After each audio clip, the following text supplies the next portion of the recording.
Organisation மாதிரி வச்சுட்டீங்கன்னா உயிர் மூச்சே பொறியாளர் உதவி பொறியாளர் சங்கம் தான். ஸோ உதவி பொறியாளர் சங்கம் எவ்வளோ தூரம் ஆக்டிவா ஒரு ஒருமித்த கருத்தோட செயல்படுதோ அதுதான் வந்து மொத்த பொதுப்பணித்துறை நீர்வளத்துறை பொறியாளர் சங்கத்தோட பாத்துவையா இருக்கும். அடுத்த நடவடிக்கைக்கு ஊக்கம் கொடுக்கறதா இருக்கும். ஸோ அதனாலதான் திரும்ப சொல்றது உதவி பொறியாளர்கள் ஈடுபாடோட இருக்கணும். அவங்களுக்கு வேலை இருக்கும், குடும்ப சூழ்நிலை இருக்கும், எல்லாம் இருக்கும். இதையும் அதுல வந்து சேர்த்துக்கிட்டு அஜெண்டா சேர்ந்துட்டு பொறியாளர் சங்கத்துக்கு ஈடுபாடாக இருக்கணும்ன்ற மீண்டும் கேட்கிறேன்.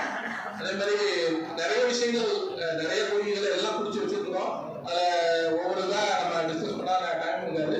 அது எல்லாமே எந்த மட்டத்தில் தீர்வு செய்யப்படணும் அப்படின்ற கிளாசிஃபை பண்ணி அதுக்கு உண்டான நடவடிக்கை இருக்கும்ன்றத நான் இந்த கூட்டத்தில் மையச்சங்க பொறுப்பாளர் என்ற முறையில் தெரிவிக்கிறேன். அதே மாதிரி இன்னொரு விஷயம் என்னன்னா எல்லா விஷயமே எல்லாத்தையுமே ஒரே மாதிரி கண்ணோட்டத்தில் பார்க்காதீங்க. தொழில்நுட்பம் சார்ந்தது அப்படின்னா உங்களுக்கு இம்மிடியட் பாஸ் உதவி செய்யக்கூடாது இருக்காரு, அதுக்கு மேல ஒரு பாஸ் இருக்காரு செய்யக்கூடாது.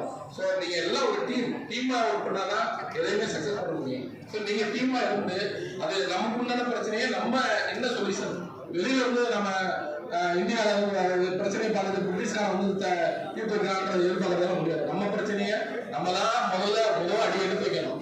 ஸோ நம்ம உதவி பொறியாளர் இருக்கிறவங்க உதவி செயற்பொறியாளர் கூட்டம்லாம் நடைபெறும். கட்டாயம் உங்களை டிபெண்ட் பண்ணி தான் அந்த ஒரு டிவிஷனே ஃபங்க்ஷன் ஆகுது. ஸோ அந்த மட்டத்தில் தொழில்நுட்பம் சார்ந்த கிரீவன்சஸ் எல்லாம் எல்லாத்தையும் ஒரு நீங்க லோக்கல்ல பத்தாவது கூட்டம் வருஷத்துக்கு ஒரு தடவை தான் நடக்குது. நீங்க லோக்கல் பிரான்ச் இருக்காங்க அசோசியேஷன்ல அவங்கள்ட்ட மாதாந்திர கூட்டத்தை நடத்த சொல்லுங்க.